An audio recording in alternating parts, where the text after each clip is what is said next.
Hello everybody, my name is Scott, coming to you from Nature Vision. Today we're going to be talking all about wetlands. So you might be asking yourself, what is a wetland? To put it simply, it is land that is wet.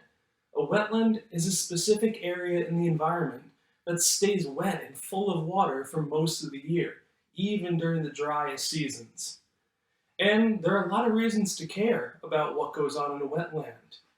And we're going to get into a quick experiment with the materials you see in front of me today. We're going to see exactly how these wetlands do the wonderful things that they do.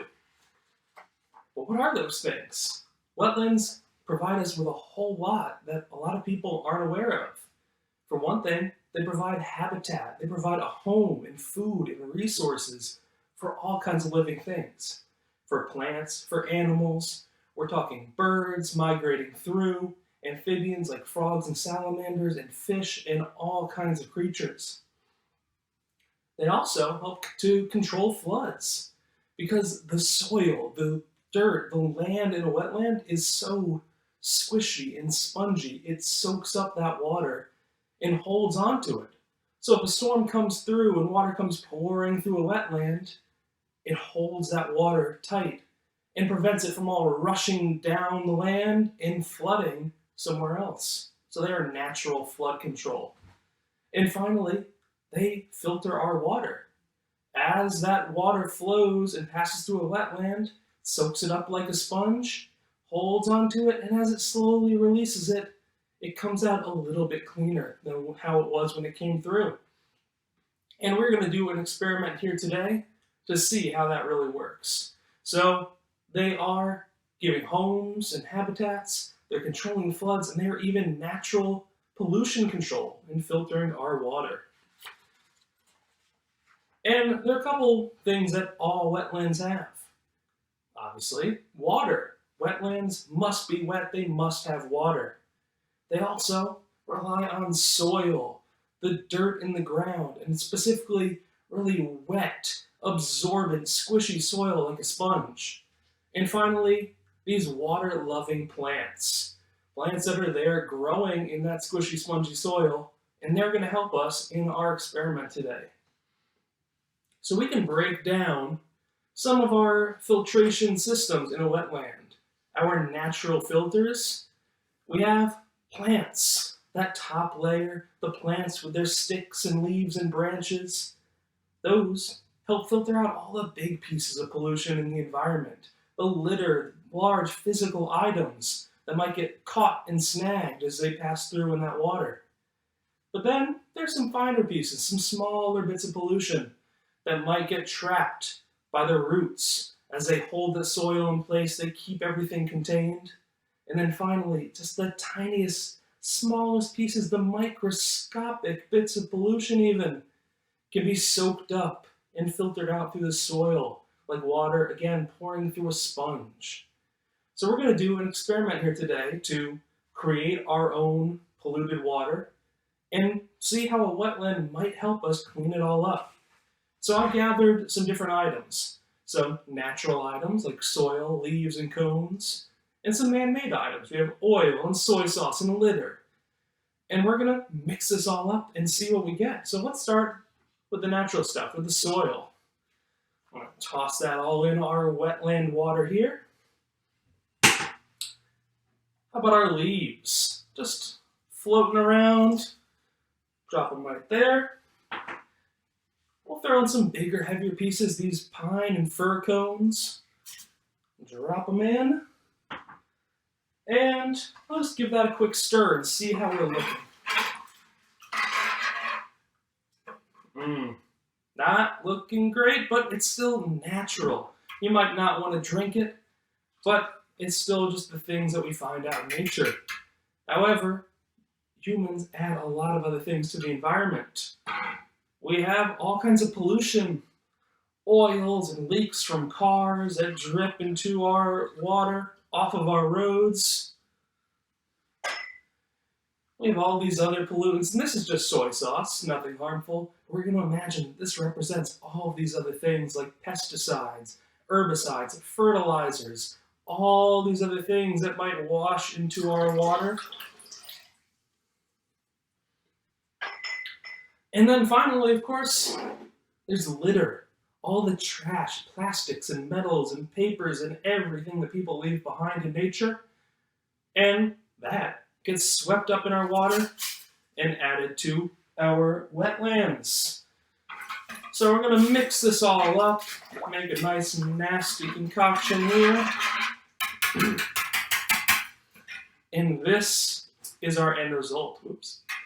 So we are going to take a look and see how we might be able to filter all of this out, how wetlands might help us do that. So let's clear off our items here. And let's give it a shot. So the way this is going to work is we're going to go step by step through our natural filters. We're going to use something to represent the plants layer and catch those big pieces. So to do that, we're going to use a grate. This is just a little metal cooking tray, and it's got some areas that can catch maybe some big pieces, but there's still space to fit in between.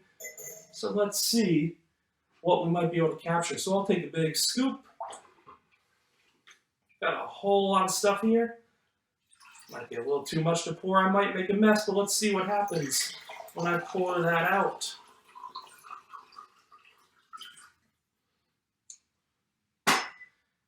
And you can see our plant layer, our first filtration layer, caught a lot of big pieces. Some natural items like leaves, but it also caught bits of metal and paper and plastic. Now, we're going to see how our next layer works, the roots, the bits that can catch the smaller pieces. So for that one, we're going to use a colander or strainer. You see how it's got some smaller spaces in between. Things might still pass through, but it's really good at holding things in place. So this is our water after the first strain. Still looking pretty bad. Let's see what it looks like after our next filtration.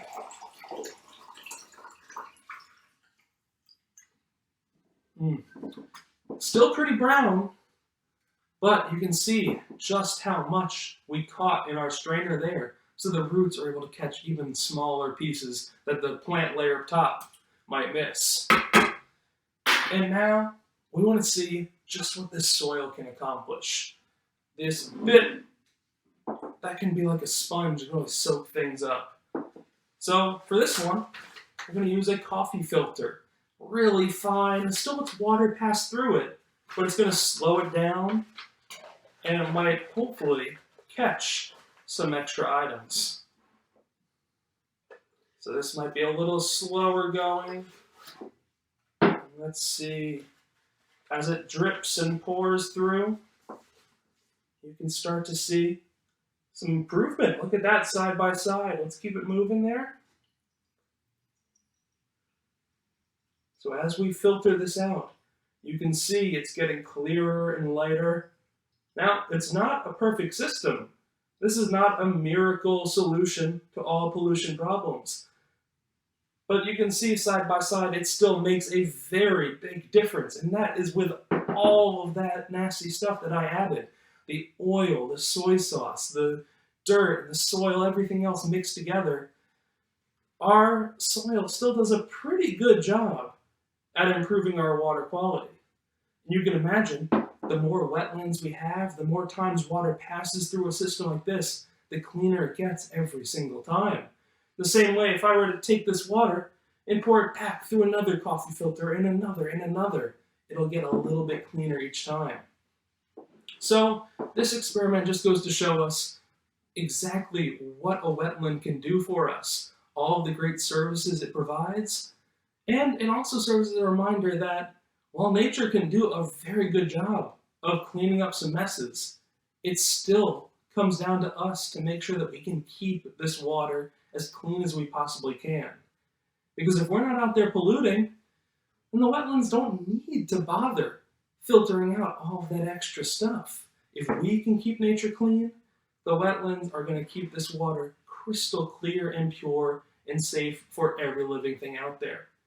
So everyone, thank you for tuning in. Again, my name is Scott with Nature Vision. I hope you enjoyed our wetlands lesson. Thank you.